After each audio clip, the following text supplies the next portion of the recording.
عليكم ورحمة الله وبركاته. الحمد لله رب العالمين، والصلاة والسلام على سيد الأنبياء والمرسلين وعلى آله وأصحابه أجمعين ومن تبعهم بإحسان إلى يوم الدين. أما بعد، قال الله تبارك وتعالى في القرآن المجيد والفرقان الحميد: أعوذ بالله من الشيطان الرجيم، بسم الله الرحمن الرحيم. إنما يريد الله ليذهب عنكم الرجس أهل البيت ويطهركم تطهيرا. صدق الله العظيم. قال الله تبارك وتعالى في شأن حبيبه صلى الله عليه وسلم: إن الله وملائكته يصلون على النبي يا أيها الذين آمنوا صلوا عليه وسلموا تسليما. اللهم صل وسلم وزد وبارك على حبيبك سيدنا ونبينا ومولانا محمد وعلى آله وأصحابه أجمعين. عزیزان محترم، جیسا کہ آپ حضرات بخوبی واقف ہیں کہ آج کے ہمارے اس جلسے اور نشست کا عنوان ہے اہل بیت کرام کی خصوصیات. انشاءاللہ مختصر طور پر یوں تو اہل بیت کرام کی بہت سی خصوصیات ہیں، لیکن ان میں سے مختصر طور پر بعض خصوصیات کا تذکرہ آپ کے گوش گزار کیا جائے گا، اور یہ بھی بتانے کی کوشش کی جائے گی کہ اہل بیت کرام کے حوالے سے، سادات کرام کے حوالے سے ہم غلاموں کی کیا ذمہ داریاں ہیں اور ہمیں ان کے ساتھ ہمارا کیا معاملہ ہونا چاہیے. خطبہ مسنونہ کے بعد میں نے جس آیت مبارکہ کی تلاوت کا شرف حاصل کیا، اس میں اللہ رب العزت کا ارشاد گرامی ہے: انما یرید اللہ لیذہب عنکم الرجس اہل البیت. یقیناً اللہ کا ارادہ اور اللہ کی مشیت اور اللہ کی مرضی یہ ہے کہ اے اہل بیت تم کو ہر گندگی سے دور رکھے اور تمہیں خوب پاک و صاف کرے. عزیزان محترم، اہل بیت کی فضیلت میں اور ان کی طہارت میں، ان کی پاکیزگی میں قرآن کریم کی یہ آیت نازل ہوئی ہے، اور قرآن میں اللہ رب العزت نے ان کو طہارت سے یاد فرمایا ہے، پاکیزگی سے یاد فرمایا ہے، تو لہذا اسی وجہ سے اہل بیت کو اہل بیت اطہار کہا جاتا ہے، یعنی نبی پاک صلی اللہ علیہ وسلم کے پاکیزہ گھرانے والے. اہل بیت کی سب سے، اب یہ جو آیت میں اہل بیت کی پاکی کا اور اللہ رب العزت ان مبارک ہستیوں کو ہر گندگی سے دور رکھنے کا جو اعلان فرمایا، اس میں یہ فرمایا اللہ نے کہ اللہ یہ چاہتا ہے کہ تم کو ہر گندگی سے دور رکھے. عربی میں گندگی کے لیے ایک لفظ نجس بھی استعمال ہوتا ہے. نجس، نون جیم سین. نجس کے معنی بھی گندگی کے ہیں. نجس یہاں رجس کا لفظ استعمال کیا گیا ہے، اس کے معنی بھی گندگی کے ہیں، لیکن نجس میں جو گندگی کے معنی ہے وہ اتنے زیادہ وسیع نہیں ہیں جتنے رجس میں گندگی کے معنی وسیع ہیں. نجس کے ایک معنی آتے ہیں ظاہری گندگی کو، یعنی آپ کے جسم پر کوئی گندگی لگ جائے، پیشاب یا غلاظت وغیرہ وغیرہ، یہ ظاہری گندگی کو بھی نجس کہتے ہیں. اور نجس کے دوسرے معنی اعتقاد کی گندگی کو بھی نجس کہتے ہیں، عقیدے کی گندگی کو بھی نجس کہتے ہیں. جیسے کہ قرآن کریم میں اللہ نے فرمایا: انما المشرکون نجس. یقیناً مشرکین جو ہے گندے ہیں، گندگی ہے، ناپاک ہے. تو کیا اعتبار سے؟ عقیدے کے اعتبار سے. تو یہاں عقیدے کی گندگی کی طرف اشارہ کیا گیا. تو نجس کے لفظ میں بھی گندگی کے معنی آتے ہیں، لیکن اتنی وسعت نہیں ہے جتنی رجس میں ہے۔ رجس کہتے ہیں ہر قسم کی گندگی کو، خواہ وہ ظاہری گندگی ہو، خواہ باطنی گندگی ہو، کیا عقیدے کی گندگی ہو، کردار کی گندگی ہو، سوچ و فکر کی گندگی ہو، جو ہر قسم کی جو گندگی ہو سکتی ہے وہ رجس کے اندر وہ معنی پائے جاتے ہیں۔ اور اللہ تعالیٰ یہ اعلان فرما رہا ہے کہ اے اہل بیت، تم کو اللہ نے ہر قسم کی گندگی سے پاک رکھا ہے۔ یہ اللہ کی مشیت اور اس کا ارادہ ہے۔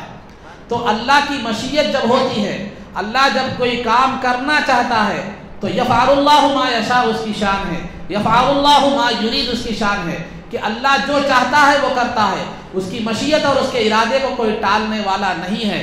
تو پھر جب اللہ رب العزت نے اہل بیت اطہار رضوان اللہ تعالی علیہم کے تعلق سے اللہ کا یہ ارادہ اور یہ مشیت ہے کہ ان کو ہر قسم کی گندگی سے دور رکھے اور ان کو پاک کرے، تو دنیا کی کوئی طاقت انہیں گندا نہیں کر سکتی، اور دنیا کی کوئی طاقت گندگی کو ان کی طرف منسوب نہیں کر سکتی۔ اور خاص طور پر اہل ایمان کو یہ حق حاصل نہیں ہے کہ خدا کی مشیت جن کو پاک رکھنے کا ہے وہ ان کی طرف غلط بات کو یا گندگی کو یا غلط کردار کو کیا کرے، منسوب کرے۔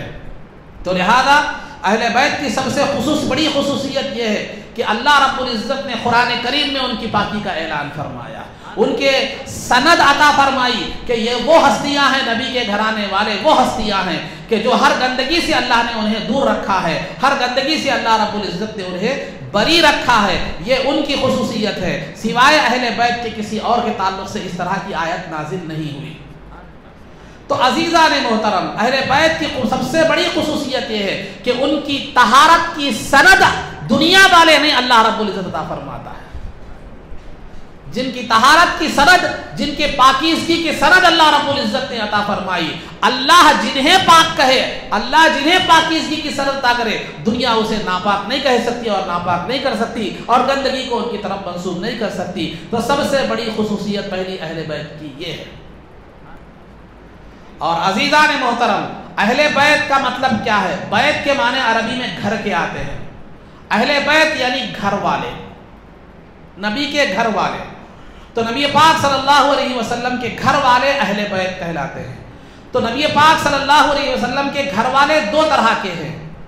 ایک یہ کہ جو خاندانی اعتبار سے نبی پاک صلی اللہ علیہ وسلم کے گھر میں داخل ہیں، جیسے بی بی فاطمہ رضی اللہ تعالی عنہا ہے، امام حسن و امام حسین رضی اللہ تعالی عنہما ہے، سیدنا علی مرتضی رضی اللہ تعالی عنہ ہے، اور پھر جو ہے نا دیگر امہات المومنین، جو دیگر جو ہے نا سرکار کے جو رشتہ دار ہیں۔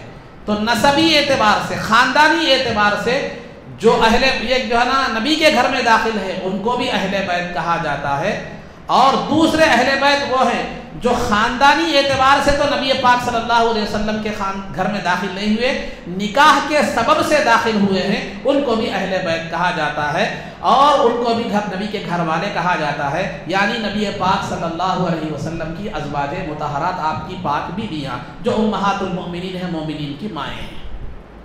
یہاں ہم جن خصوصیات کا تذکرہ کرنے والے ہیں، جن اہل بیت کی خصوصیات کا تذکرہ کرنے والے ہیں، وہ واقعہ کربلا اور محرم کے پیش نظر ان اہل بیت کی خصوصیات کا تذکرہ کرنے والے ہیں جن کو جو نبی پاک صلی اللہ علیہ وسلم کے گھرانے میں نسبی اعتبار سے، خاندانی لحاظ سے نبی پاک صلی اللہ علیہ وسلم کے اہل بیت کہلاتے ہیں۔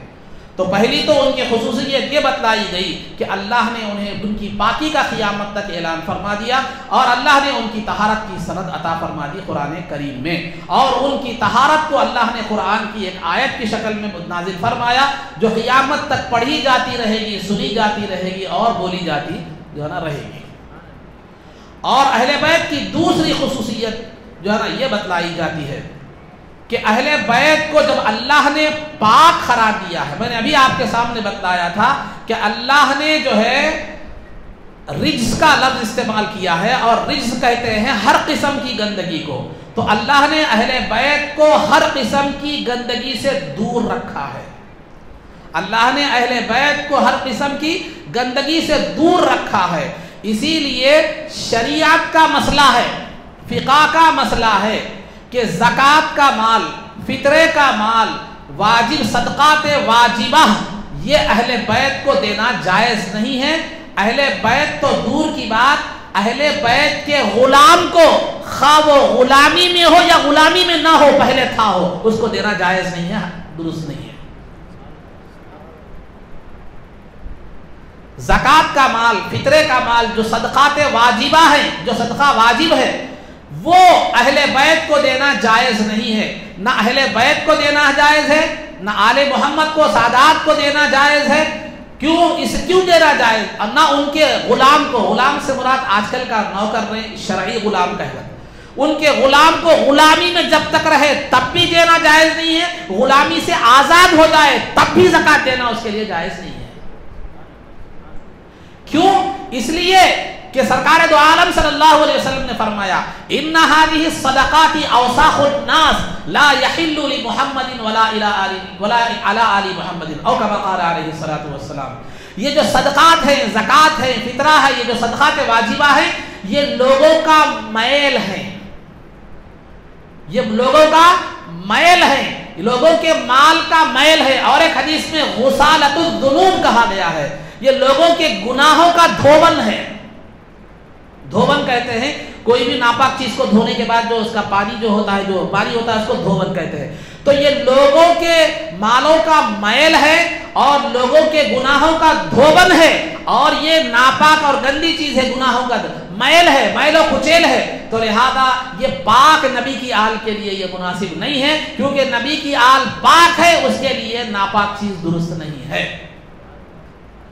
تو جو اللہ نے فرمایا، اللہ کی یہ چاہت ہے، مشیت ہے کہ وہ تمہیں اے اہل بیت ہر گندگی سے دور رکھے، تو لہذا مالی گندگی سے بھی اللہ نے انہیں دور رکھا، مالی گندگی سے بھی اللہ نے انہیں دور رکھا۔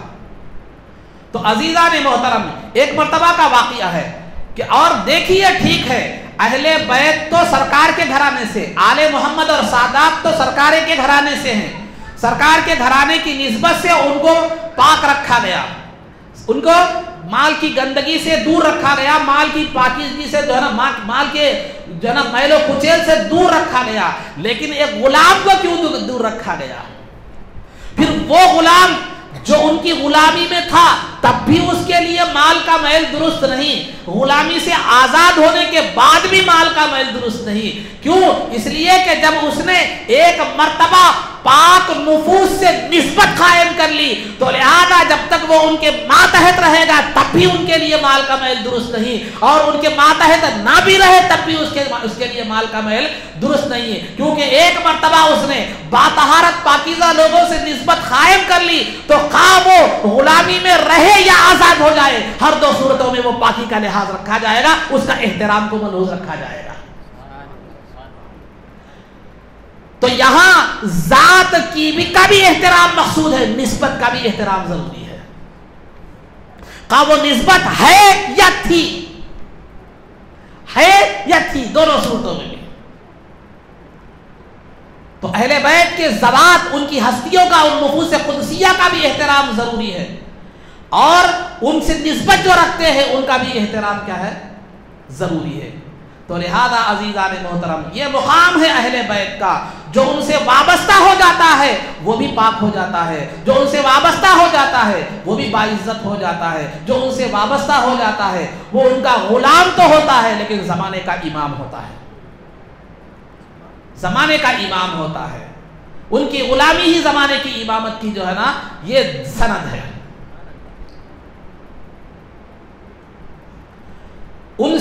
اگر ان سے ہٹ کر ان کی مخالفت میں اگر آپ جو ہے نا زمانے میں عزت حاصل کرنا چاہے تو حاصل نہیں کر سکتے۔ جیسا کہ کسی شاعر نے ایک شعر کہا، اس کا تھوڑی سی جو ہے نا ایک مصرع ہوتا، ان سے پھرے جہاں، ان سے پھرے جہاں، پھر آئی کمی وقار کی۔ جب تک ان سے وابستہ تھے تو باوقار تھے، جب ان سے پھر گئے، الگ بھی ہو گئے لیکن پھرے نہیں تو بھی وقار باقی رہے گا، لیکن پھر گئے تو پھر وقار کی کمی آ گئی، اب وہ وقار دنیا میں باقی نہیں رہے گا۔ تو عزیزان محترم، جب یہ شریعت کا مسئلہ ہے، شریعت کا یہ مسئلہ ہے کہ جو ہے زکوٰۃ کا مال، فطرے کا مال دینا سادات کے لیے جائز نہیں ہے، تو پھر سادات کو کون سا مال دینا چاہیے؟ تو علماء اکرام نے، فقہاء احناف نے یہ لکھا ہے کہ سادات کی مدد جو ہے پاکیزہ مال سے کی جائے گی، کیونکہ پاک لوگ ہیں، پاک لوگوں کو پاکیزہ مال ہی دیا جائے گا، میل و کچیل نہیں دیا جائے گا۔ ان پاک لوگوں کی شخصیت کا جو ہے نا حق یہ ہے کہ انہیں پاکیزہ چیز ہی دی جائے گی۔ تو پاک مال سے ان کی خدمت کرنا، پاک مال سے ان کی مدد کرنا، یہ مسلمانوں پر خواہ وہ سادات ہوں یا غیر سادات ہوں، ہر دونوں کے لیے ضروری ہے۔ سادات کی دوہری ذمہ داری ہے کہ وہ غریب سادات کی مدد کرے، کیونکہ ایک تو نسب ہے، ایک تو نسبی تعلق ہے، دوسرا غیرت نسب ہے۔ ایک نسب ہے، دوسرا غیرت نسب ہے۔ نسب کا مطلب تو یہ ہے کہ انہی کے خاندان سے ہیں، انہی کے خاندان سے ہیں، تو خاندان سے ہونے کا ایک تقاضا یہ ہے کہ اپنا غریب بھائی جو سادات ہے، غریب بھائی اگر غریب ہو تو پھر ایک دوسرے خاندانی بھائی کی یہ ذمہ داری ہے کہ وہ اس کی غربت میں اس کی مدد کرے۔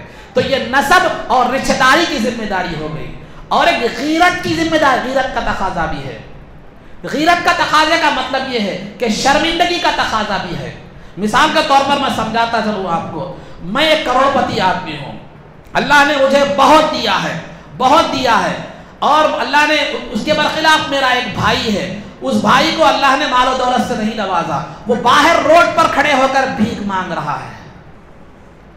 باہر روڈ پر، میں یہاں عالی شان آفس میں بیٹھا ہوا ہوں، عالی شان دکان میں بیٹھا ہوا ہوں، عالی شان عمارت میں بیٹھا ہوا ہوں، اسی عمارت کے دروازے پر میرا بھائی بھیک مانگ رہا ہے، تو بتلائیے کیا میرے لیے وہ ذلت کا سبب ہوگا، عزت کا سبب ہوگا؟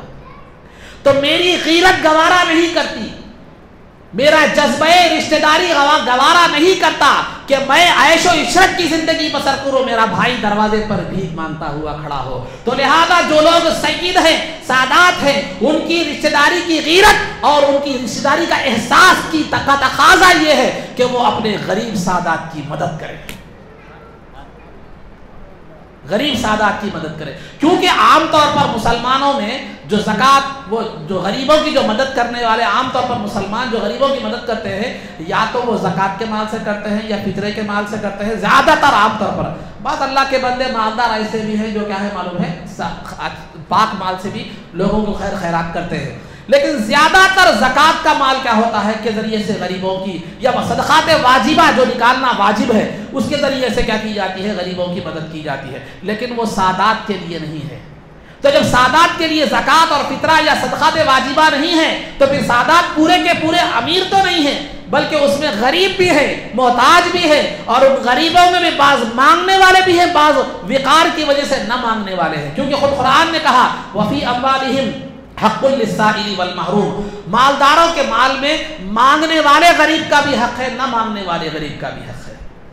تو لہذا ایسے وقت میں سادات کی، غریب سادات کی مدد کرنا، یہ سادات کی دوہری ذمہ داری ہے۔ ایک وجہ سے یہ کہ وہ خاندانی نسبی تعلق بھی ہے، دوسرا یہ کہ غیرت نسب بھی ہے، اور ہماری بھی ذمہ داری ہے کہ ہم غریب سادات کی مدد کریں، اس وجہ سے کہ ہم غلام سادات ہیں۔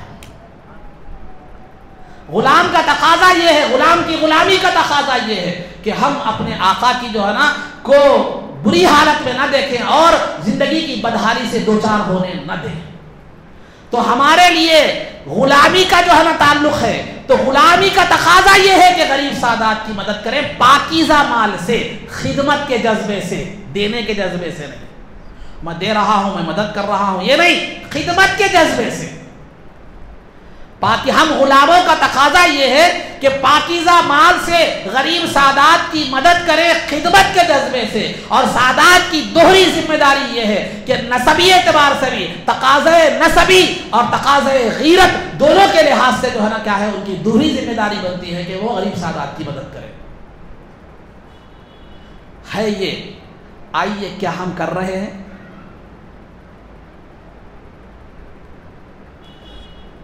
جو سادات کی بات بتاتا ہے، جو سادات ہیں، کئی شادیوں کا معاملہ ہے، عرسوں کا معاملہ ہے، اور دیگر کئی تعمیرات کا معاملہ ہے، یا دیگر جو ہے نا لہو و لعب کے معاملے ہیں، ہزاروں کروڑوں روپیے جو ہے نا خرچ ہو رہے ہیں۔ آپ فیس بک پہ ویڈیوز دیکھتے رہتے ہیں، اور فیس بک پہ ویڈیوز دیکھتے رہتے ہیں، کئی سی شادیاں، لاکھ شادیوں میں بیجا کھانے کی بات نہیں کر رہا ہوں میں، کھانے کے علاوہ بیان باجا جلوس یہ وہ، شادیوں میں عرسوں میں بھی صاحب مزار سے تعلق رکھنے والی چیزیں 10-20% ہوتی ہے، جس سے صاحب مزار کو فائدہ ہوتا ہے، دوسرا باقی پورا اپنا پیٹ بھرنا، اپنی شہرت، یہ ہوتا ہے۔ یہ لاکھوں روپے جو ہم عرسوں میں، شادیوں میں، عمارتوں کی تعمیر میں، بچوں کے برتھ ڈے میں، یا دیگر اس میں ہم معاملات میں سادات بھی خرچ کرتے ہیں، غلامان سادات بھی خرچ کرتے ہیں، اور پھر غلامان سادات کا علی علی کہتے ہوئے جن کی زبانیں نہیں تھکتی، جو علی کے نام پر رقص کرتے ہیں، جو کالی ٹوپی پہن کر اس پر علی کا نام لکھ کر یہ سمجھتے ہیں کہ ہم نے تقاضۂ محبت ادا کر دیا۔ آج میں ان لوگوں سے، ان غلاموں سے تقاضا کرتا ہوں، اے علی کے نام پر ناچنے والے، اے علی کے نعرہ لگانے والے، کبھی تیرے دل میں یہ خیال آیا کہ تیری دعوت ادھر ہو رہی ہے، اس میں 10 قسم کے کھانے پک رہے ہیں، لیکن یہ غریب کے سادات کے گھر میں چولہا بھی نہیں جلا؟ کبھی سادات کی مدد کا خیال تجھے پیدا ہوا؟ سادات کی جو ہے نا خدمت کا تجھے سوال پیدا ہوا؟ کیا پاک مال سے ان کے گھر کی ضروریات کی تکمیل کا تجھے فائدہ ہوا؟ نہ نسب والوں کو ہوا، نہ غلامی والوں کو ہوا۔ پھر ہم غلام کہتے ہیں تو کس بنیاد پر کہتے ہیں؟ جو ہے نا ایک غریب سادات کو بھائی کہتے ہیں تو کس بنیاد پہ کہتے ہیں؟ لوگوں یہ باتیں بڑی کڑوی معلوم ہوتی ہے، لیکن حقیقت نہیں ہے۔ میں آپ سے پوچھتا ہوں، میں اپنی بات چھوڑ دیجئے، اگر میری رائے غلط ہے تو آپ اس سے اختلاف رکھ سکتے ہیں۔ ہم لاکھوں کی شادی کرتے ہیں، 5-6 ہزار تو یوں ہی بیان باجے والوں کو دے دیتے ہیں۔ ارے کیا وہ بیان باجے والوں سے بدتر ہے سادات کا گھرانہ؟ نعوذ باللہ من ذالک۔ کبھی ہمیں توفیق ہوئی کہ 5 سے 10 ہزار میری شادی ہو رہی ہے، سب سے پہلے ایک ہمیں معلوم ہے کہ قرآن جو ہے نا لے جانا ہے، پہلے سب میں جہیز خریدتے پہلے سب سے پہلے قرآن کہتے ہیں۔ ٹھیک ہے، اچھی بات ہے، قرآن پہلے، متبرک چیزیں اللہ کا کلام ہے، ٹھیک ہے۔ سبھی جو ہے نا جس طرح جہیز میں سب سے پہلے قرآن خریدنے کا سوال پیدا ہوتا ہے، قرآن دینے کا سوال پیدا ہوتا ہے، کیونکہ وہ اللہ کا کلام ہے، متبرک چیز ہے، لیکن کبھی صاحب قرآن کی آل کو پیسے دینے کا خیال آتا ہے؟ کبھی ہمیں یہ خیال گزرتا ہے کہ ہماری شادی سے پہلے، سب سے پہلے کسی غریب سادات کو 5,000 خدمت کے دیں، اس کے بعد پھر شادی کریں؟ پھر کیجئے، شادی میں بھی برکت ہوگی، اولاد میں بھی برکت ہوگی۔ یہ خیال نہیں آتا۔ خالی زبانی جمع خرچ سے چلنے والا نہیں ہے۔ محرم پہ آپ شربتہ بنا دیے، محرم پہ آپ جو ہے نا اچھے کھانے پکا لیے، ٹھیک ہے، جائز ہے، لیکن غیروں کو، پیٹ بھرے لوگوں کو، سب کو کھلا رہے ہیں، لیکن جو اصل بھوکے ہیں ان کی مدد نہیں کر رہے ہیں۔ تو میں بتاتا ہوں، اے غلامان سادات، صرف علی کا نعرہ لگانے سے، علی کی ٹوپی پہننے سے، علی کے نام کا لباس پہننے سے، علی کے نام پر جھومنے اور رقص کرنے سے اور بے تکی آوازیں نکالنے سے یہ تقاضۂ محبت پورا نہیں ہوتا۔ دل میں ان کی تکلیف کا احساس پیدا کرو، دل میں ان کی جو ہے نا غربت کا احساس پیدا کرو، دل میں ان کی معاشی تنگی کا احساس پیدا کرو۔ وہ نہ بھی کرو تو چلے گا، یہ کرو تم دنیا و آخرت میں کامیاب رہو گے۔ آج ہم نے دین کا مغز چھوڑ دیا، چھلکا کھا لیا۔ میوہ کھانے کی بات آتی ہے تو پہلے چھلکا پھینک کر مغز کھا لیتے ہیں، لیکن دین کی بات آتی ہے تو چھلکا لے لیے، مغز پھینک دیے۔ ہم سے بڑا نادان کوئی نہیں ہے۔ تو تقاضۂ غلامی یہ ہے کہ غریب سادات کی مدد کرو اپنی قوت و طاقت کے لحاظ سے۔ 4 لاکھ 5 لاکھ 8 لاکھ 10 لاکھ کی شادی ہو رہی، 10,000 کسی غریب سادات کے گھرانے میں دیے جائے تو 1-2-3 مہینے کا تو اس کا راشن نکل جائے گا۔ پھر آپ کی زندگی میں خیر و برکت دیکھیے، پھر رسول پاک صلی اللہ علیہ وسلم کی خوشنودی بھی آپ کو حاصل ہوگی۔ کبھی یہ خیال ہمارے اندر آیا؟ نہیں آیا۔ خالی یہ دعویٰ ہوتا ہے کہ میرے ماں باپ آپ پہ قربان، میری اولاد آپ پہ قربان، آپ کو وہ سب قربان کرنے کی ضرورت نہیں ہے، آپ کا مال قربان کرو۔ وہ غریب سادات آپ کے ماں باپ کو لے کے کیا کریں گے، آپ کی اولاد کو لے کے کیا کریں گے؟ ان کے پاس بھی ماں باپ ہے، ان کے پاس بھی اولاد ہے، ان کو جس چیز کی ضرورت ہے وہ دو، وہ احساس پیدا کرو۔ میرا بولنے کا مقصد یہ ہے، اگرچہ کہ میری باتیں بہت سے لوگوں کو کڑوی معلوم ہوتی ہیں اور میرے ویڈیو کو فیس بک سے نکالنے کے مطالبات بھی ہوتے ہیں. یہ وہ لوگ ہیں. اگر آپ انسان آپ ہو کہ میں ہوں, اگر سنجیدگی سے اگر کسی غلطی کی طرف نشاندہی کی جائے تو یہ سنجیدگی اور عقل مندی کا تقاضا یہ ہے کہ اس غلطی کو تسلیم کر لیا جائے, نہ کہ اس غلطی کو اس اصلاح کرنے والے کو ہی روکنے کی کوشش کی جائے. خیر مجھے اس کی کوئی پرواہ نہیں ہے, کیونکہ میرا یہ عقیدہ اور ایمان ہے کہ میری اس تقریر سے اگر کوئی 10 روپے بھی کسی سادات غریب سادات کی مدد کرتا ہے, 10 روپے کی بھی راحت پہنچاتا ہے, تو میرے دنیا کی بڑی سے بڑی عزت سے زیادہ وہ عزیز ہے مجھے.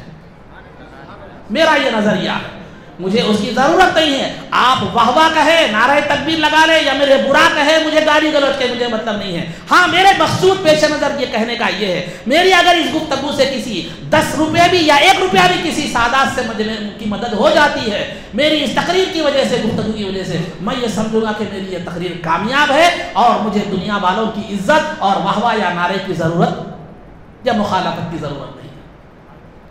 تو میں بتانا کیا چاہ رہا ہوں عزیزوں, زکوٰۃ اور صدقات واجبہ سے عام طور پر غریبوں کی مدد کی جاتی ہے, لیکن سادات تو اس مال کو بھی نہیں لے سکتے. تو ضرورت اس بات کی ہے, غلامی کا تقاضا, نسب کا تقاضا, غیرت نسب کا تقاضا یہ ہے کہ ان غریب سادات اکرام کو دنیا والوں کے سامنے ہاتھ پھیلانے نہ دیں.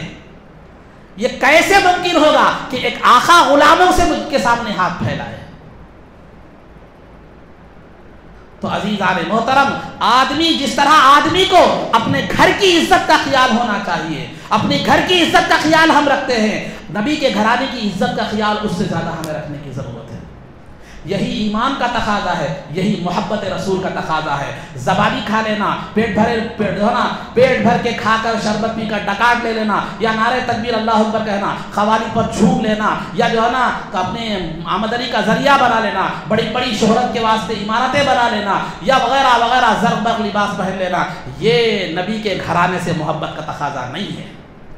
میں یہ نہیں کہتا کہ ناجائز ہے, جو چیزیں جائز ہے جائز ہے, جو ناجائز ہے ناجائز ہے, مگر جو چیزیں مباح کے درجے میں ہوتی ہیں, مستحب کے درجے میں ہوتی ہیں, ان چیزوں کو ترک کرتے ہوئے اگر ان کی مدد کی جائے تو دنیا و آخرت کی سعادت مندی ہمیں نصیب ہو سکتی ہے. سادات اگر یہ غریب سادات کی مدد کرتے ہیں, امیر سادات, تو صلہ رحمی کا ثواب ملے گا, اللہ کی بارگاہ میں اس کا ثواب ملے گا. ہم اگر ثواب کرتے, اگر جو ہے نا غریب سادات کی مدد کرتے ہیں, تو سرکار دو عالم صلی اللہ علیہ وسلم کی خوشنودی حاصل ہوگی. اگر ہماری اس کوشش کے بدلے میں سرکار کی ایک مسکراہٹ بھی مل جائے تو دنیا کی ہر خوشی سے بڑی بات ہے. تو الغرض عزیزان محترم, اہل بیت کی خصوصیات میں سے سب سے پہلی خصوصیت یہ ہے کہ وہ ان کے لیے زکوٰۃ درست نہیں ہے, کیونکہ اللہ نے قرآن میں طہارت کا ان کی اعلان فرمایا ہے, تو پاکیزہ لوگوں کے لیے زکوٰۃ کا ناپاک مال درست نہیں. یہ پہلی خصوصیت اہل بیت کی ہے. دوسری خصوصیت اہل بیت کی یہ ہے کہ اللہ نے ان کو دنیا والوں کی سرداری عطا فرمائی ہے. اللہ والوں نے ان کو دنیا والوں کی, دنیا میں جتنے بھی لوگ ہیں ان کا سردار انہیں بنایا ہے, دنیا کی سرداری انہیں نصیب فرمائی ہے. علامہ جلال الدین سیوطی رحمۃ اللہ تعالی علیہ, علامہ جلال الدین سیوطی رحمۃ اللہ تعالی علیہ فرماتے ہیں کہ صحابہ کرام کے زمانے میں شریف کا لفظ, شریف مانے سادات, آقا کے معنی لیجیے آپ, شریف کا لفظ جو ہے سیدنا علی مرتضی, سیدنا جعفر, سیدنا عقیل, سیدنا عباس, سیدنا حارث, ان لوگوں کی جو ہے نا جو اولاد کو سید کہا جاتا تھا, شریف کہا جاتا تھا. شریف کا نام یعنی سید, آپ اس کو سمجھنے کے لیے سید رکھ لیجیے.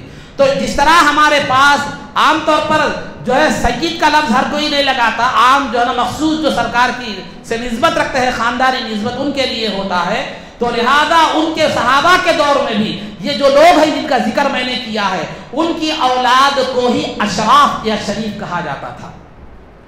لیکن جب بعد میں جو ہے نا اہل حجاز نے, یعنی مکہ مدینے والوں نے, مکہ مدینے کا جو علاقہ ہے اس کو اہل حجاز کہا جاتا ہے, تو اہل حجاز نے فرق کرنے کے لیے امام حسن کی اولاد کو شریف اور امام حسین کی اولاد کو سید کا نام دینے لگے۔ بعد میں مصر میں فاطمیوں کا دور آیا تو اس دور میں صرف امام حسن اور امام حسین رضی اللہ تعالیٰ عنہ کی اولاد کو سید کہا جانے لگا۔ امام حسن اور امام حسین کی اولاد کو سید کہا جانے لگا۔ بعد میں حالات ایسے ہو گئے کہ قسطنطنیہ میں جو ہے ہر کس و ناکس آدمی اپنے نام کے ساتھ سید لگانے لگ گیا۔ ہر کس و ناکس جو سادات نہیں تھا وہ بھی سادات لگانے لگا، اپنے نام کے ساتھ سید لگانے لگا۔ تو جو اصل سادات ہے اپنے نسب کی پہچان کے لیے انہوں نے سادات لگانا چھوڑ دیا۔ تو اس مقام پر سادات کہنا، سید لگانا سید نہ ہونے کی نشانی تھی، اور سید نہ لگانا یہ سید ہونے کی نشانی تھی۔ اس کی کچھ جھلکیاں ہمارے پاس ہندوستان میں بھی ملتی ہیں کہ ہندوستان میں بہت سے ایسے لوگ ملیں گے جو کسی درگاہ کے خادم بن گئے، کسی درگاہ کے مجاور بن گئے، یا کسی درگاہ سے وابستہ بن گئے، آگے چل کر وہ سید ہو جاتے ہیں، شجرے میں ان کا نام بھی آ جاتا ہے۔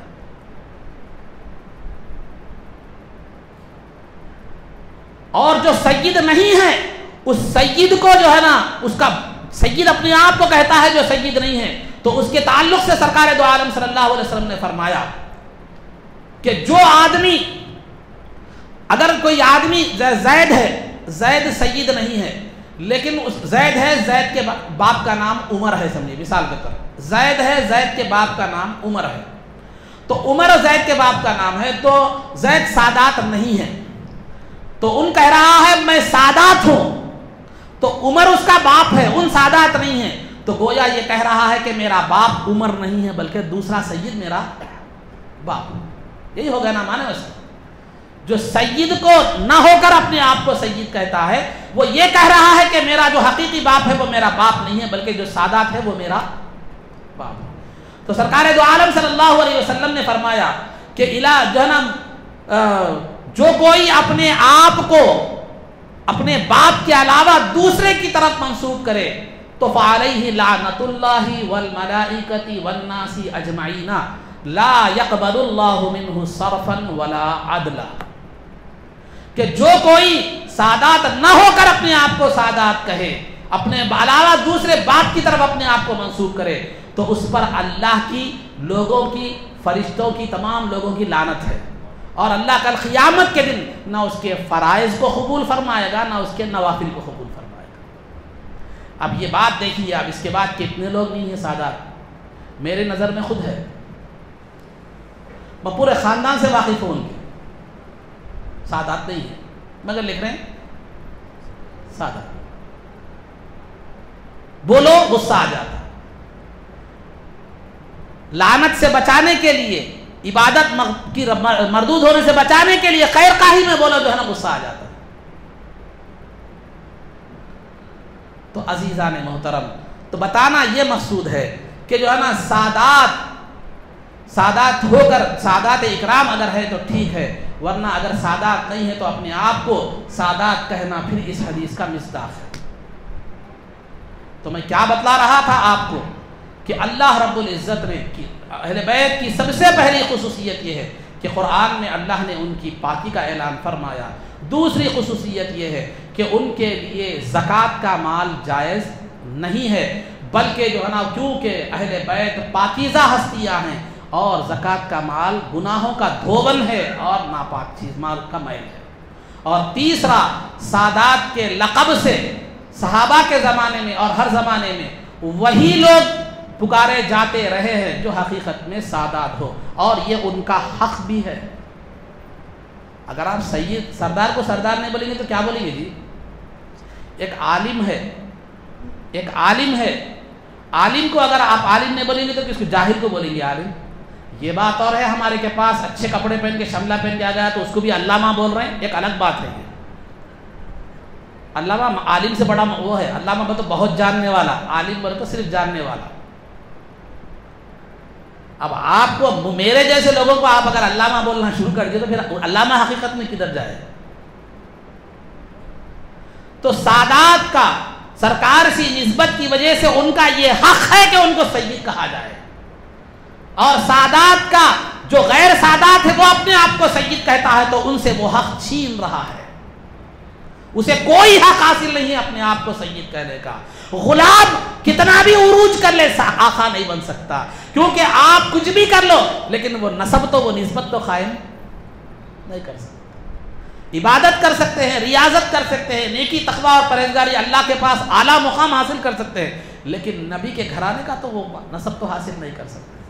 تو لہذا آپ کو یہ حق حاصل نہیں ہے کہ آپ سادات نہ رہتے ہوئے اپنے آپ کو سادات کہیں. تو دوسری خصوصیت کہ صحابہ اور اہل بیت کے زمانے میں جو ہے سادات کو صرف اہل بیت کے جو لوگ خاندانی لوگ ہوتے تھے, پورا خلاصہ بتا رہا ہوں, اہل بیت کے خاندان کے جو ہوتے تھے, سرکار کے گھرانے سے جو لوگ ہوتے تھے, انہی کو سادات کہا جاتا تھا. جب لوگوں نے جو ہے اپنے ہر غیر سید نے اپنے آپ کو سید لگانا شروع کر دیا تو سادات نے اس سے اپنے نام کو ہٹا لیا اپنی پہچان کے لیے. تیسری بات, دنیا کا جب دنیا ختم ہو جاتی ہے, انسان کا انتقال ہو جاتا ہے تو ہر نسب ہر سبب ختم ہو جاتا ہے. آپ بادشاہ کے بیٹے ہیں, کوئی معنی نہیں رکھتا مرنے کے بعد. بادشاہ کے داماد ہیں, کوئی معنی نہیں رکھتا. آپ دنیا میں تھے ہوں گے, بادشاہ کے داماد, بادشاہ کے بیٹے, بادشاہ کی بیٹی کچھ بھی تھے ہوں گے, وہ دنیا کے حد تک ہے, لیکن موت ہر چیز کو ختم کر دیتی ہے. سرکار نے فرمایا کل سبب و نسب ينقطع سوا سبب و نسب, کہ ہر سبب یعنی ہر وہ رشتہ جو کسی سبب سے قائم ہوا ہو, ہر وہ رشتہ جو نسب اور خونی رشتے کے حوالے سے قائم ہوا ہو, ہر رشتہ خواہ وہ سبب سے ہو یا نسب سے ہو, وہ قیامت کے دن ختم ہو جائے گا سوائے میرے سبب کے اور میرے نسب کے. وہ کام آئے گا قیامت کے دن جو کسی سبب سے میرا بن جائے, جیسے ازواج مطہرات نکاح کے سبب سے بن گئے. تو دنیا میں کیا مرتبہ ملا, یا نساء النبی لستن کاحد من النساء, کہ اے نبی پاک صلی اللہ علیہ وسلم کی بیویوں تم عام دنیا کی عورتوں کی طرح نہ ہو, نہیں ہے بلکہ تمہارا مرتبہ ان سے اعلیٰ ہے. تم مومنین کی مائیں ہیں اور تم سب کی مائیں ہیں, تمہارا مرتبہ عام عورتوں کی طرح نہیں ہے. تو دنیا میں جس طرح ان کا مرتبہ عام عورتوں کی طرح نہیں ہوگا, آخرت میں نبی کے سبب سے ان کا مرتبہ عام عورتوں کی طرح نہیں ہوگا.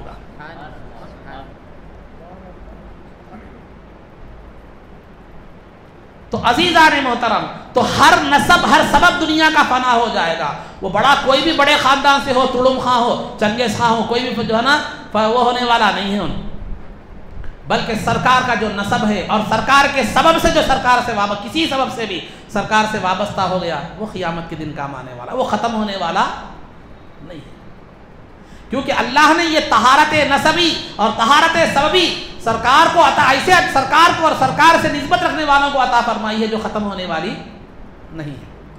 لیکن یہاں پر ایک سوال بھی یہ پیدا ہوتا ہے کہ بخاری اور مسلم کی جو روایتیں ہیں اس میں آپ کو بعض روایتیں ایسی ملتی ہیں کہ سرکار نے جو ہے اپنے چچا عباس رضی اللہ تعالی عنہ سے فرمایا لا اغنی عنک من اللہ شیئا, کہ اے چچا میں آپ کو اللہ سے کل قیامت کے دن بچا نہیں سکتا. اپنی پھوپھی صفیہ سے فرمایا لا اغنی عنک من اللہ شیئا, اے پھوپھی میں تمہیں اللہ کے عذاب سے کل قیامت کے دن اللہ سے بچا نہیں سکتا. بی بی فاطمہ سے فرمایا اے فاطمہ تمہیں میں کل اللہ کے عذاب سے بچا نہیں سکتا. تو کیا مطلب, ایک طرف تو سرکار کا ارشاد ہے کہ سرکار کا نسب اور حسب کل قیامت کے دن کام آئے گا, فائدہ دے گا. پھر سرکار خود فرما رہے ہیں کہ میں بیٹی سے, خود اپنی صاحبزادی سے فرما رہے ہیں کہ میں تجھے تمہیں اللہ سے بچا نہیں سکتا. چچا سے پھوپھی سے فرما رہے ہیں کہ اللہ سے میں بچا نہیں سکتا. تو مطلب اس سے تو یہ بات ثابت ہو رہی ہے کہ آپ کا نسب فائدہ نہیں دیتا. ایک میں تو ایسا معلوم ہو رہا ہے کہ فائدہ دیتا ہے, دوسرے میں معلوم ہو رہا ہے کہ فائدہ جو ہے نا نہیں دیتا. تو پھر کیا مطلب ہے, تو مطلب یہ ہے کہ سرکار دو عالم صلی اللہ علیہ وسلم کا نسب اور سبب تو کام دے گا, لیکن اپنے نسب والوں کو یہ سرکار فرما رہے ہیں کہ وہ تمہارا کام نہیں آ سکتا. کیا بی بی فاطمہ پر کوئی عذاب نازل ہونے والا ہے؟ دنیا میں تو جنتی عورتوں کی سردار بنا دی گئی, پھر انہیں کیا عذاب ہونے والا ہے؟ تو سرکار جن لوگوں سے خطاب کر رہے ہیں اس کا مطلب یہ نہیں ہے کہ اے چاچا, اے پھوپھی, اے فاطمہ میں تمہارے کام آنے والا نہیں ہوں, بلکہ وہ تو جنتی لوگ تھے. صحابہ کو بھی جنت کی بشارت دی گئی. بی بی فاطمہ تو خواتین جنت کی سردار ہیں. ان سے فرما کر امت کو تعلیم دے رہے ہیں کہ میرا نسب ہونے کی بنیاد پر اگر تم میری آل سے ہو, میرے نسب پر ہو, تو نسب پر بھروسہ کر کے خاموش مت رہنا, عمل کو ترک مت کرنا, عمل میں کوتاہی مت کرنا, کیونکہ صرف نسب بغیر تقوی اور طہارت کے کامل طور پر, مکمل طور پر کام نہیں آئے گا. نسب کام ضرور آئے گا, لیکن نسب بغیر تقوی اور طہارت کے, بغیر شریعت کی پابندی کے قیامت کے دن کامل طور پر کام نہیں آئے گا. مطلب کیا ہے, میں سمجھاتا چلوں آپ کو, مثال کے طور پر ایک مثال دے کر میں آپ کو سمجھاتا چلوں. آپ ایگزام ہے, 7 ایگزام ہے, مثال 7 پرچے ہیں آپ کے, ایک اردو کا ہے, ایک انگلش, ایک اردو, ایک حساب, ایک ہسٹری, ایک سائنس, ایک جو نا کیمسٹری, فزکس, جو بھی ہے جو بھی ہے, تیلگو, جو بھی ہے. اگر آپ اردو کے امتحان میں انگلش لکھیں گے تو کامیاب ہوں گے, یا اردو کے امتحان میں آپ کو سائنس کے سوالات آئیں گے, یا سوشل کے امتحان میں آپ کو فزکس کے سوالات آئیں گے؟ اگر لکھ دیے تو آپ کامیاب ہوں گے؟ نہیں ہوں گے. تو بلا تشبیہ و تمثیل اسی طرح قیامت میں مختلف سیکشنز ہوں گے, مختلف ادوار ہوں گے, مختلف پیریڈز ہوں گے. ایک مقام پر نسب کے تعلق سے پوچھا جائے گا تو وہاں سرکار کا نسب کام آئے گا. جہاں عمل کے تعلق سے پوچھا جائے گا وہاں نسب کے بارے میں پوچھا نہیں جائے گا, وہاں عمل بتانا پڑے گا آپ کو. نہیں, عمل کے سیکشن میں آپ جو ہے نسب پیش کر رہے ہیں تو ایسا ہی ہے اردو کے جو ہے نا, اردو کے پرچے میں آپ انگلش کے آبجیکٹو کر رہے ہیں. نسب ضرور کام آئے گا, تو اسی لیے نسب بھی رکھو, تقوی بھی رکھو. نسب کی جب بات آئے تو نسب پیش کرو, تقوی کی جب بات آئے تو تقوی پیش کرو. ہمیں تو بہت زیادہ ضروری ہے تقوی پیش کرنا, کیونکہ ہمارے پاس تو نسب بھی نہیں ہے. سادات جو ہے ان کے پاس کم از کم نسب تو ہے, ایک سوال تو ہے وہاں پر, ایک سوال کا جواب تو معلوم ہے. ہمارے پاس وہ سوال بھی, وہ آپشن بھی ہمارے پاس نہیں ہے. تو لہذا سرکار یہ جو بول رہے ہیں بی بی فاطمہ سے کہ اے فاطمہ میں تمہیں اللہ سے نہیں بچا سکتا, اے چچا میں تمہیں اللہ سے نہیں بچا سکتا, اے پھوپھی میں تمہیں اللہ سے نہیں بچا سکتا. خطاب ان سے ہے, بظاہر مخاطب وہ لوگ ہیں, لیکن قیامت تک آنے والے سادات کے لیے یہ نصیحت ہے کہ تم صرف نسب پر اعتماد کرتے ہوئے مت بیٹھ جانا, بلکہ نسب کے ساتھ شریعت کی پابندی بھی کرنا. اور سادات کی خصوصیت یہ بتلائی گئی ہے کہ وہ شریعت کے پابند ہوتے ہیں, وہ شریعت کے پابند ہوتے ہیں. علامہ ابن حجر مکی رحمۃ اللہ تعالی علیہ فرماتے ہیں سادات کے لیے 2 چیزیں ضروری ہیں, 2 چیزیں ضروری ہیں. ایک یہ کہ وہ علوم شرعیہ کو سیکھیں, شرعی علوم سیکھیں, شرعی علوم سیکھیں. دوسرا یہ ہے کہ وہ صرف نسب پر اعتماد اور بھروسہ نہ کرے, نسب کے ساتھ ساتھ تقوی اور طہارت کے راستے کو بھی اپنائے. میں فیصلہ آپ پر چھوڑتا ہوں, آج جتنے بھی لوگ سادات ہیں کیا ان میں 95% لوگ ہیں جو عالم ہیں؟ 95% لوگ عالم نہیں. خیر عالم نہیں تو نہیں, دین کی معلومات ہیں, بنیادی ضروری معلومات نہیں ہے, بلکہ بہت سے ایسے ہیں جن کو کلمہ پڑھنے نہیں آتا. 5% بعض علماء نکلے ہیں سادات میں سے. 95% جن کا ذمہ داری تھی کہ حصول علم کرے, کیونکہ آپ سردار ہیں, سردار قوم کی رہنمائی کرتا ہے, تو قوم کی رہنمائی کرنے والا خود جاہل ہو تو پھر وہ کدھر جائے گا؟ اس کو خود راستہ نہیں معلوم تو دوسرے کو کیا بتائے گا؟ ہم تو ڈوبے ہیں صنم تمہیں بھی لے ڈوبے.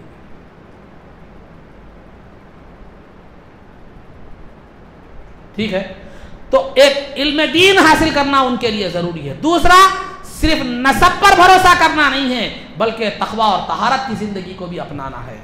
شریعت کی پابندی بھی ضروری ہے, عبادات کا اہتمام بھی ضروری ہے. مستحبات یا مباحات کی چکر میں فرائض کو گول کر دینا یہ ان کی شان نہیں ہے. تو عزیزان محترم, یہ ایک خصوصیت سادات کی ہے. اب آخری خصوصیت میں سادات بہت سی ہیں, لیکن میں آخری خصوصیت آپ کو بتلاتا چلوں کہ اگر کوئی سادات گنہگار ہو تو اس سے نفرت نہیں کرنی چاہیے اور اس کی اتباع بھی نہیں کرنا ہے۔ اگر وہ گناہگار ہے، خلاف شریعت اگر کام کرتا ہے تو اس سے نفرت نہیں بلکہ اس کی اصلاح کی کوشش کرنی چاہیے۔ اس سے نفرت گناہوں کی وجہ سے نہیں کرنی چاہیے۔ کیوں؟ اس لیے کہ اس کا نسب کا احترام کرتے ہوئے کہ وہ سرکار کی آل سے ہے، سرکار کی آل سے ہے، اسی لیے اس کے احترام میں اگر وہ گناہگار ہو تو اس سے نفرت نہیں کرنی چاہیے۔ پھر سرکار کا ارشاد ہے لا طاعت لمخلوق فی معصیت الخالق، کہ اللہ کی نافرمانی اگر کوئی کر رہا ہے تو اللہ کی نافرمانی میں وہ کر رہا ہے تو وہ سادات ہو یا غیر سادات ہو، اس کی اتباع کرنا درست نہیں ہے۔ تو ان دونوں چیزوں کی روشنی میں اگر دیکھا جائے تو سادات میں کوئی شخص اگر گناہگار ہے تو ایک تو نسب کا احترام کرتے ہوئے اس سے نفرت نہیں کرنا ہے، اس کی اصلاح کی کوشش کرنا ہے، اور دوسرا وہ گناہوں کی وہ خلاف شریعت کام میں اس کی اتباع کرنا نہیں ہے، بس احترام کو ملحوظ رکھنا ہے۔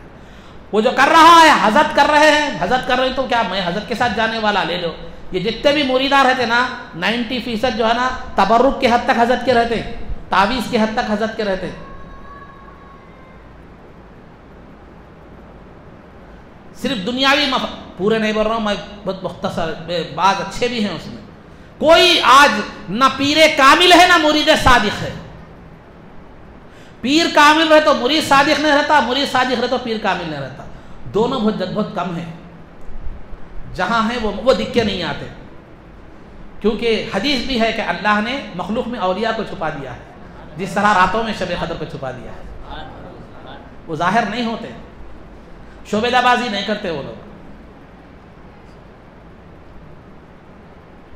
تو الغرض تو اسے برا بھلا بھی نہیں کہنا ہے۔ کیوں برا بھلا نہیں کہنا؟ دو وجہ سے۔ ایک تو سرکار سے نسب کا اس کا تعلق ہے، خاندانی نسب کا احترام کرنا ہے، اور دوسرا علماء کرام نے فرمایا ہے، میں نے جو آیت خطبے کے بعد پڑھی ہے انما یرید اللہ لیذھب عنکم الرجس اہل البیت، کہ یقیناً اللہ اہل بیت تم کو ہر گندگی سے دور رکھنا چاہتا ہے۔ اس آیت کی تفسیر میں جو ہے نا مفسرین اکرام نے لکھا ہے کہ اگر اہل بیت کا کوئی فرد گنہگار بھی ہے تو اللہ مرنے سے پہلے اس کے گناہوں کو معاف کر کے توبہ کی توفیق دے کے اسے موت عطا فرماتا ہے، کیونکہ گناہوں سے پاک کر کے اسے دنیا سے اٹھاتا ہے۔ اسی لیے نسب کے احترام کے طور پر جو ہے نا اس سے خاموش رہنا ہے، اور اس کی ہر خلاف شریعت کام میں اتباع بھی کرنا نہیں ہے، کیونکہ خود سرکار کا قول ہے کہ خلاف شریعت کام میں کسی کی اتباع کرنا نہیں ہے، وہ کوئی بھی رہے، سادات ہو یا غیر سادات ہو۔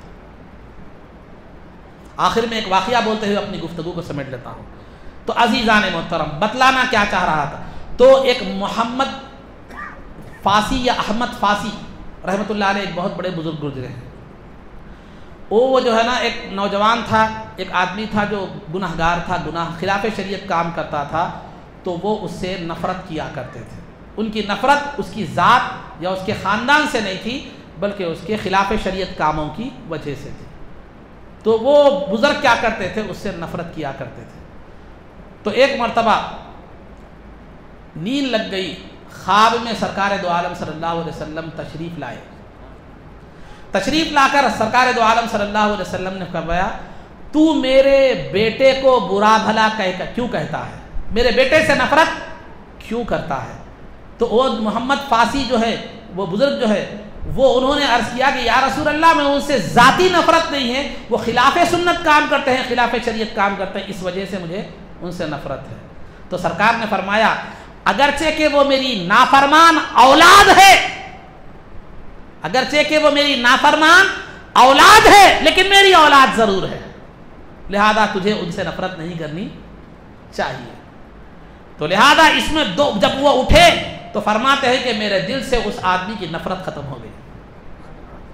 تو اس واقعے سے ہمیں دو باتیں ملتی ہیں۔ ایک بات تو یہ ملتی ہے کہ سادات اگر گناہگار بھی ہے تو اسے نفرت نہیں کرنی چاہیے۔ دوسری بات سادات کے لیے ہے کہ سرکار نے اس کو نافرمان اولاد کہا، یہ والد کی طرف سے کوئی انعام نہیں ہے بلکہ یہ لمحہ فکر ہے کہ انہوں نے اسے نافرمان سے یاد کیا ہے، اسے نافرمانی چھوڑنی چاہیے، کیونکہ نافرمانی آل رسول کی شایان شان نہیں ہے، سرداروں کی شایان شان نہیں ہے، سادات کی شایان شان نہیں ہے کہ وہ خلاف شریعت کرے. جن کے نانا نے جو شریعت پیش کی ہے، نواسے خود اگر وہ شریعت کی جو ہے نا اتباع نہ کریں، اس کو پامال کریں، تو پھر دوسروں سے کیا توقع کی جا سکتی ہے؟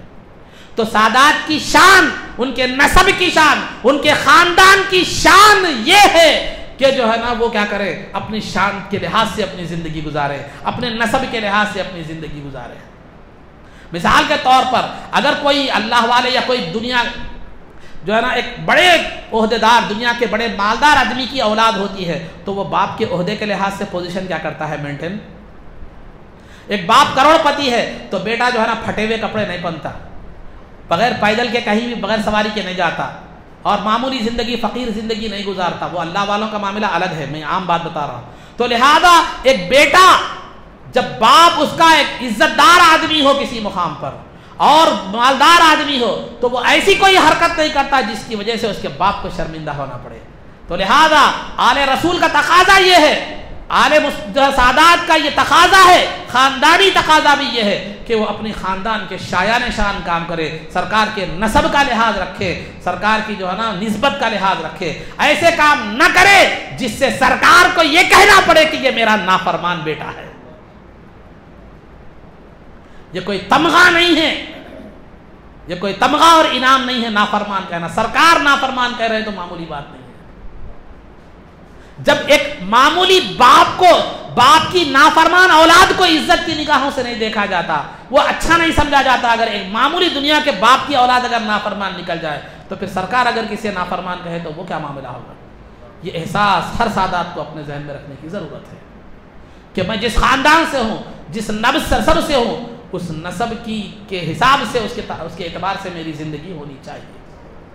تو الغرض عزیزان محترم، یہ خصوصیات تھیں اہل بیت کرام کی کہ جو ہے ایک تو یہ کہ اللہ نے ان کی پاکی کا اعلان فرمایا، دوسرے لیے کہ زکوٰۃ یا فطرات یا صدقات واجبہ کا مال ان کے لیے درست نہیں ہے، اور تیسرا یہ کہ سید کہلانے کے وہی حقدار ہیں. چوتھا یہ کہ سادات اگر گناہگار بھی ہے تو اس سے نفرت نہیں کرنی چاہیے، اس سے اس کی اصلاح کی کوشش کرنی چاہیے، اور جو ہے نا اس سے نفرت کرنا نہیں چاہیے. چوتھی بات. پانچویں بات، ہر سبب اور ہر نسب کل قیامت کے دن ختم ہو جائے گا، لیکن سرکار کا نسب اور سبب کیا ہوگا، باقی رہے گا. یہی وجہ تھی کہ عمر فاروق رضی اللہ تعالیٰ عنہ نے ایک مرتبہ سیدنا علی مرتضیٰ رضی اللہ تعالیٰ عنہ کی صاحبزادی ام کلثوم رضی اللہ تعالیٰ عنہ کے پاس رشتہ نکاح کو بھیجا. تو وہ بہت کم عمر بھی تھی، حقیقت میں وہ کم عمر بھی تھی. تو عرب میں کیا تھا معلوم ہے، ایسا یہاں پر ہمارے پاس عمر کا ایک شادی کا لحاظ رکھا جاتا ہے، لیکن عرب میں ایک ماحول ہے عمر کے چھوٹے بڑے کا بھی اعتبار نہیں کیا جاتا، اور دوسرا ایک سے زائد شادیاں کرنا بھی وہاں اتنا برا جو ہے معلوم نہیں ہوتا. تو عمر فاروق رضی اللہ تعالیٰ عنہ نے ام کلثوم رضی اللہ تعالیٰ عنہ جو علی رضی اللہ تعالیٰ عنہ کی صاحبزادی تھی، ان کا نکاح کے لیے پیغام بھیجا علی رضی اللہ تعالیٰ عنہ کے پاس. تو علی رضی اللہ تعالیٰ عنہ نے دو عذر پیش کیے. ایک تو یہ کہا کہ میری بیٹی عمر کے لحاظ سے بھی چھوٹی ہے، دوسرا یہ کہ میں اس کا نکاح میرے بھائی جعفر کے بیٹے سے کرنے کا میرا ارادہ ہے.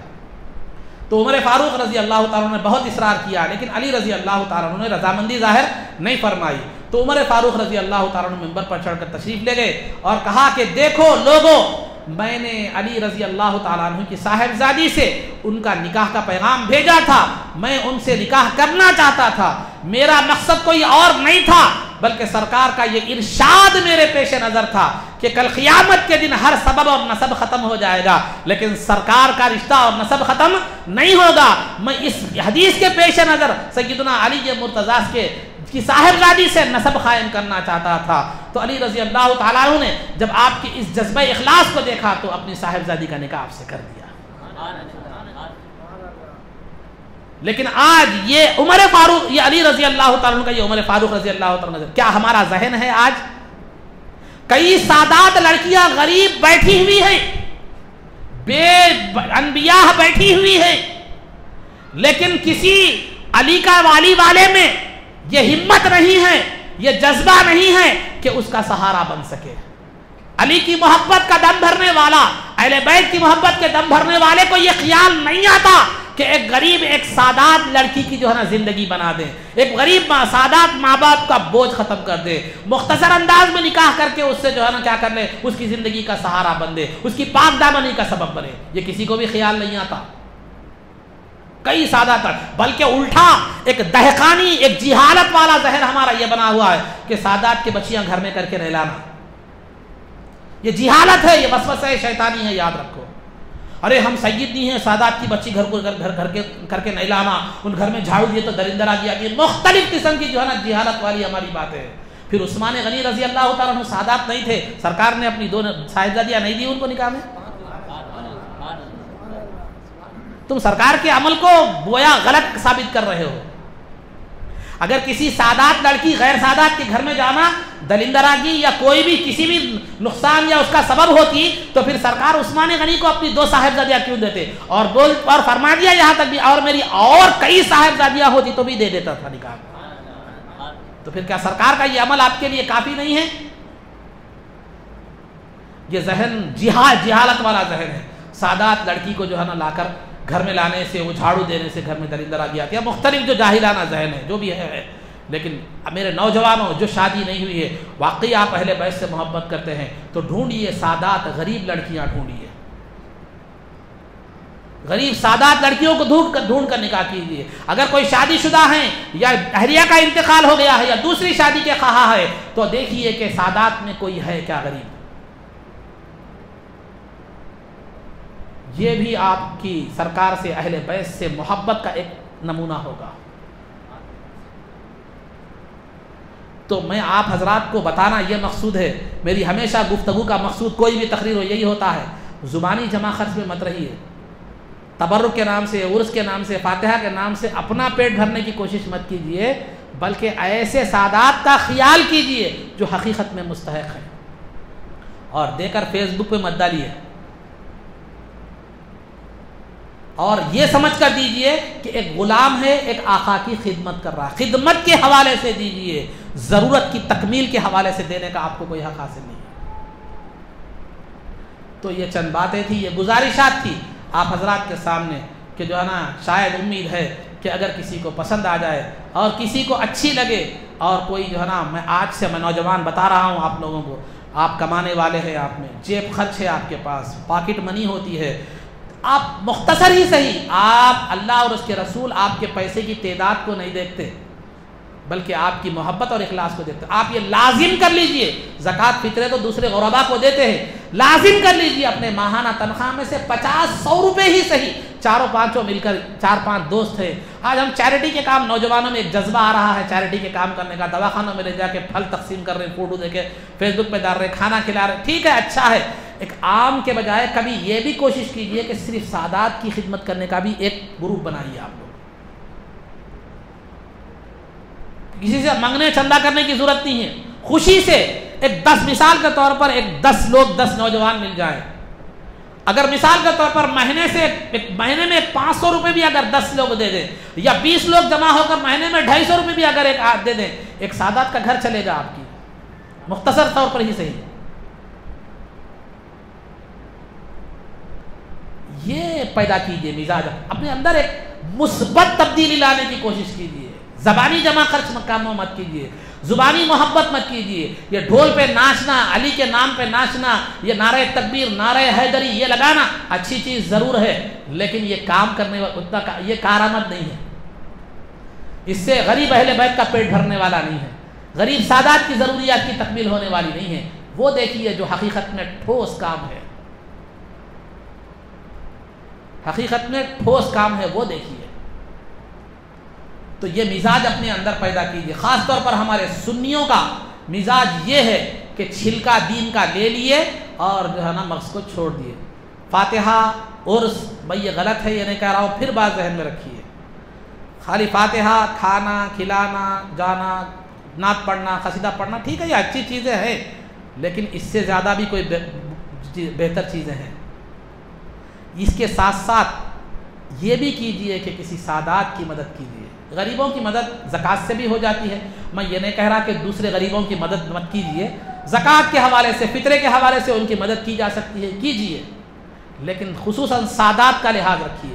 ان کی مالی مدد کیجئے اور نوجوان شادی کے ذریعے سے ان کا سہارا بنیے. پھر دیکھیے آپ کی زندگیوں میں برکت ہوگی اور حشر میں سرکار کی بارگاہ میں جب جائیں گے تو پھر آپ کو کیا ضروری ہے کہ سرکار کے خاندان والے کی حیثیت سے آپ سرکار کی بارگاہ میں پیش کریں. ایک عام امتی کی حیثیت سے نہیں, سرکار کے ایک سبب سے, نکاح کے سبب سے ہی صحیح, خاندان والے کی حیثیت سے جو ہے نا سرکار کی بارگاہ میں حاضر ہو رہے ہیں کہ یا رسول اللہ میں صرف آپ کا امتی نہیں ہوں بلکہ آپ کی آل کا مجھے سسرالی رشتہ بھی ہے, جیسے عمر فاروق رضی اللہ تعالیٰ کا تصور تھا. یہ سوچ پیدا کیجیے اپنے اندر. یہ صرف زبانی جو ہے نا چیزیں ہمارے اندر آ گئی ہیں اور ٹھوس جو اصل ضروری چیزیں ہیں ہم نے کیا کر دیا, اس کو ترک کر دیا. تو یہ چند باتیں اور گزارشات تھی. ممکن ہے کسی کو بھلی معلوم ہو, کسی کو بری معلوم ہو, لیکن وما علینا الا البلاغ المبین. صدائے جو ہے نا صدائے عام ہے یاران نقطہ کے لیے. اب سمجھے یا نہ سمجھے آپ کا معلوم ہے, عمل کریں یا نہ کریں یہ آپ کی ذمہ داری ہے. بتانا, بولنا, ادا کرنا مقصود ہے, اور اس سے ہماری غرض نہ شہرت ہے, نہ واہ واہ ہے, نہ نعرہ تکبیر ہے, نہ ہدیہ ہے. بس یہ ہے کہ آپ میں سے ایک بھی عمل کر لیں تو ہماری بھی آخرت بن جائے گی اور کل سرکار کی بارگاہ میں یہ کہنے کا موقع مل جائے گا. کیونکہ عمل صالح تو کچھ بھی نہیں ہے, عمل صالح کا تو کوئی ذخیرہ نہیں ہے. یہ تو کہہ سکتے ہیں کہ یا رسول اللہ ایک وقت میں آپ کے اہل بیت کی مبارک ہستیوں کا تذکرہ کرنے کا زبان سے موقع ملا تھا, اگر وہ مقبول ہے تو بخشش کا امیدوار ہوں. بس اس سے زیادہ کوئی اور جو ہے نا اس سے مطلوب نہیں ہے. آپ کو بھلی معلوم ہو, بری معلوم ہو, آخر کا مقصود کبھی نہ وہوا رہی ہے, نہ نعرہ تکبیر رہا ہے, نہ کوئی رہا ہے, بلکہ اگر میں نے سادات کے تعلق سے بھی جو کہا ہے تو بھی وہ نفرت کے لیے, نفرت کی وجہ سے نہیں, اصلاح کی خاطر کہا ہے, ہمدردی کی خاطر کہا ہے. جیسے ایک محبت رکھنے والا آدمی اپنے بھائی کو کبھی سمجھا کر بھی بولتا ہے, کبھی ڈانٹ کر بھی بولتا ہے, تو ایک سمجھانے والے دوسرے ہوں گے, مجھے ڈانٹنے والوں میں بھی شمار کر دے تو کافی ہے. لیکن میری آپ سے ذاتی نفرت اور قلبی طور پر آپ سے کوئی میرا وہ نہیں ہے. میں کیسے کر سکتا ہوں قلبی طور پر سرکار کے خاندان سے جو لوگ ہیں میں ان کے تعلق سے نفرت رکھوں پھر سرکار کا کلمہ پڑھوں, یہ ممکن نہیں ہے. تو نفرت کے طور پر نہیں ہے, بلکہ مجھے سرکار کی شایان شان جو ہمارے اس کے سرکار کے اہل بیت اور آل رسول اور سادات کا جو لقب آپ کو جو مرتبہ ملا ہے اس کے خلاف جب کام کرتے ہوتے ہیں تو تکلیف ہوتی ہے قلب کو کہ عام دنیا داروں کی طرح آپ کا معاملہ نہیں ہے. تو لہذا آپ دنیا داروں کی طرح آپ کام کرتے ہیں, آپ کے مرتبے اور شان کے لحاظ سے جو شایان شان نہیں ہے تو وہ مجھے پسند نہیں آتا. اس لیے میں کہتا ہوں, اور جو ہے نا کہنے میں بھی نفرت نہیں ہوتی, ایک ہمدردی کا ہی جذبہ ہے. آپ اگر اس کو نفرت سمجھتے ہیں تو پھر مجھے اس سے بھی کوئی شکایت جو ہے نا نہیں ہے. اللہ رب العزت سے دعا ہے کہ جو کچھ بھی کہا گیا اس پر عمل کی توفیق رفیق عطا فرما, عزت و عافیت کی زندگی دے اور ایمان پر ہمارا خاتمہ فرما. رسول پاک صلی اللہ علیہ وسلم کے قدموں میں ہمارا حشر فرما. آپ کی شفاعت عظمیٰ سے ہم کو بہرور فرما. آپ کے دست مبارک پر جو ہے نا جام کوثر پینا نصیب فرما. جنت میں آپ کی غلامی معیت اور رفاقت نصیب فرما. اے اللہ اپنی کامل رحمتیں اور انوار و تجلیات کی بارش فرما ان مبارک ہستیوں پر جنہوں نے دین اسلام کی خاطر اپنی جان, مال, اولاد سب کو میدان کربلا میں پیاس کی شدت میں قربان کر دیا. مولا بالخصوص میرے آقا و مولا سیدی امام حسین رضی اللہ تعالی عنہ کی قبر انور پر کروڑہ رحمتیں اور برکتیں اور انوار کا نزول فرما, جنہوں نے دین اسلام کی خاطر تیری جو ہے نا تیرے نبی کی امت کو صحیح دین پیش کرنے کی خاطر جنہوں نے اپنی جان, مال, اولاد اور سب کو قربان کر دیا. ان کے علوم و فیوض سے ہم کو بہرور فرما, ان کے نقش قدم پر چلنے کی توفیق عطا فرما, ان کے جذبہ ایمانی اور جذبہ شہادت کو جو ہے ہمارے دلوں میں جاگزی فرما. اے اللہ کل ان کے حشر میں ان کے غلام ہونے کی حیثیت سے ہمیں اٹھا. وآخر دعوانا ان الحمد للہ رب العالمین.